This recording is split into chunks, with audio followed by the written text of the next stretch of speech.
All right, guys. Today we're talking about a very interesting topic.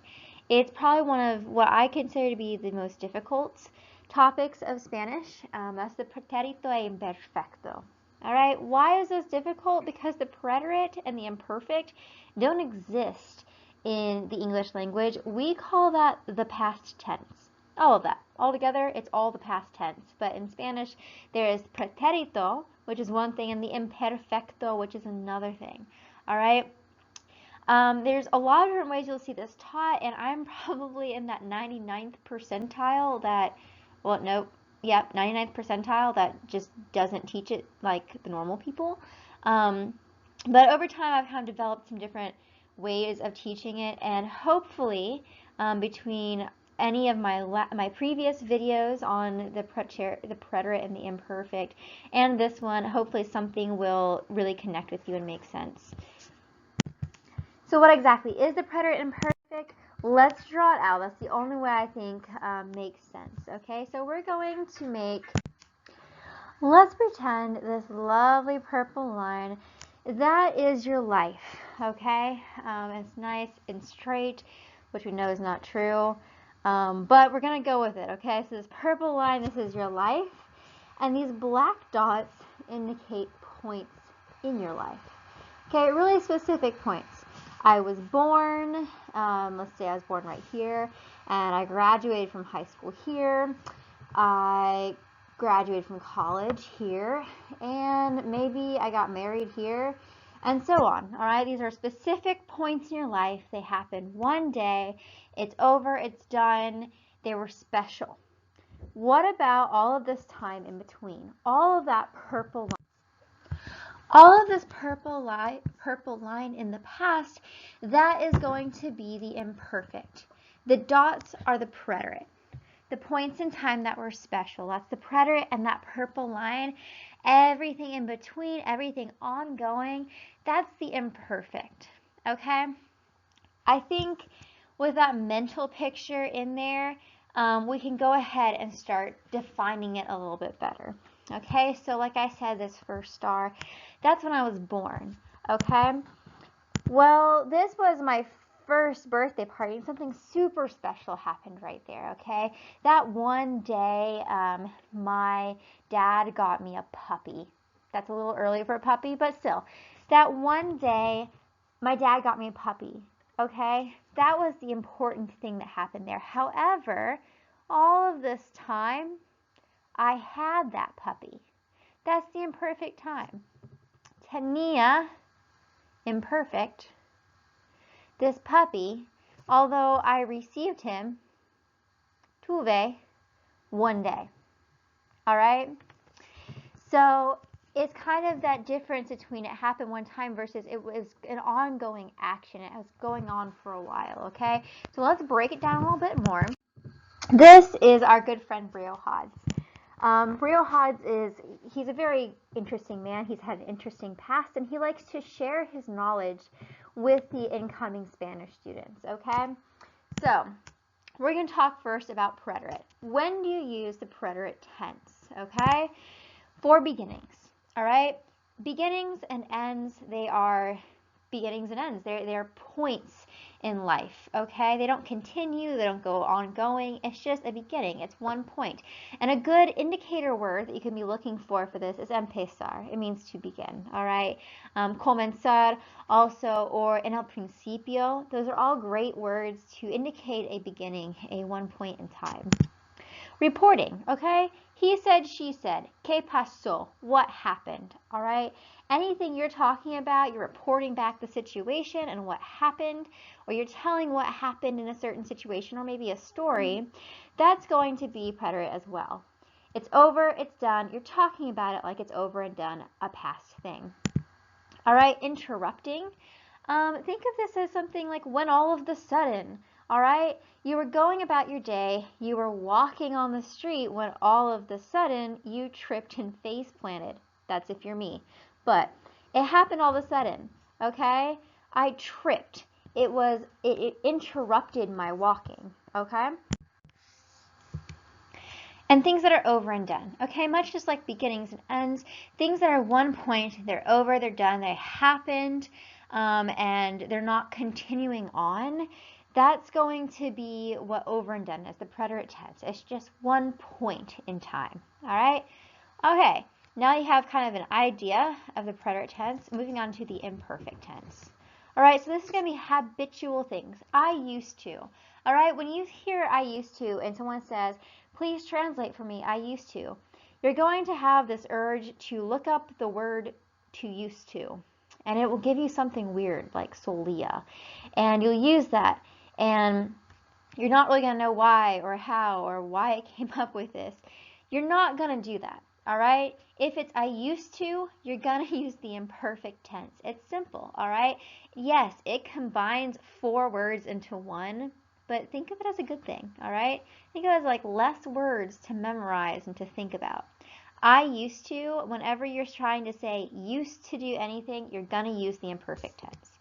It's the same thing with ongoing things. I was walking, I was running, I was thinking, I was cooking. Anything with was and then an ing word following it, that's going to be the imperfect tense.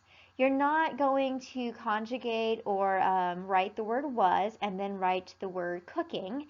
It's just one word, all right? In the sense of was cooking, cocinaba, all right? The imperfect tense, one word. That ongoing thing or was, ing, it's going to be the imperfect tense. Descriptions, all right? He was tall, she was 28, he was blonde, she was pretty, he was fat, she was thin. All right, all those descriptions, that's going to be in the imperfect. I know it doesn't quite make sense because you're thinking, well, maybe he was fat this week, but he lost a lot of weight and now he's thin. You can't think of it that way. You have to think of it as there was this period of time he was fat, okay? And it's going to be that long period of time, the imperfect tense, okay? So always think descriptions are going to be imperfect. Even if you are thinking in your head, well, it changed. Nope, if it's a description, it's the imperfect. Date and time, I know again, this doesn't really make sense, but if you link it with setting the scene, think of it as you're using the date and time to set the scene for you, okay? So you're going to use that date and time. That's going to be imperfect as well. Just like in present tense, we say son las dos. You do the same thing, except instead of son, it's eran. You're using that imperfect tense, so eran las dos. All right? And we haven't gotten to those conjugations yet, so don't worry about understanding that. Just remember date and time, imperfect. All right? Finally, set the scene.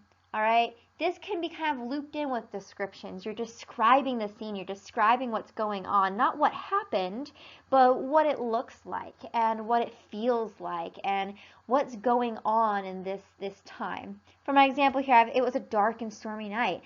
You know, you're using this kind of like ongoing description of what it looked like and how it felt.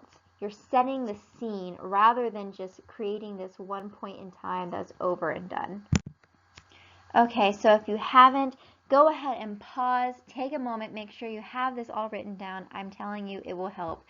Okay, so make sure you have this all written down, the times you use preterite, the times you imperfect, and use briohodds, B-R-I-O-H-O-D-D-S, to help you remember it. Okay? All right, so once you have that all finished, go ahead, pause the screen right here and see if you can use that information we just went over to tell me, is it going to be imperfect or preterite? You're going to write I or P. Okay, write them all down, and then we're going to go over them. You can click play. We'll go over them and see how many you got correct. Hopefully, you can use that information that we just went over to really help you figure this out.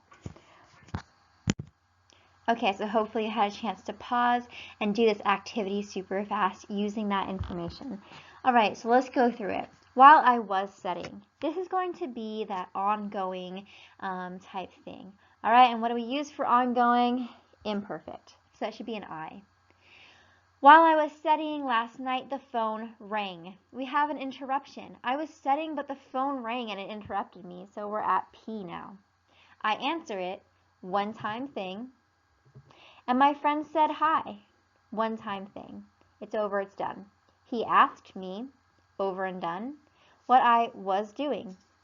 Imperfect, an ongoing thing. He said he was going, again, imperfect, ongoing, we have that was in the ing, to go downtown for some coffee and invited me. Over and done. While I walked downtown, we talked. So these two things, this is a little bit different, okay? It's kind of an over and done thing. Walked and talked. When we have things that are listed in the past tense like this, we're going to use the preterite. Okay, while we walked downtown, we talked about classes, vacations, etc. When we arrived at the cafe, it was closed, so we decided to walk. This is a little bit tricky. We arrived, that's over and done. It was closed. This could actually go either way, but we're going to go with imperfect here because it was closed for a while. It wasn't suddenly closed as they arrived, it was closed. So we decided to walk back to the student center. This is going to be another P. We decided. It's over, it's done, we did it. Then we saw some other friends, and since it was such a nice day, we stayed outside. Saw, that's going to be our preterite, okay? We saw them, it's over, it's done. We're not dwelling on this saw, but it was such a nice day. This is kind of like the cafe was closed. It wasn't a nice day right then, all of a sudden. The whole day was nice. It was being a nice day. You can even think of it as was being, okay? Was being closed.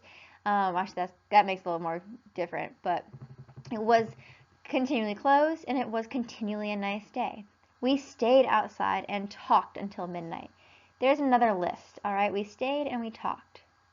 Then I was so tired, I went back to my room and I went to bed. This one is going to be a string of things. I was so tired. That kind of was on set. It wasn't all day he was tired. It just kind of came to him. He was tired. I went back to my room. I went back right then, and I went to bed. That's going to be preterite as well.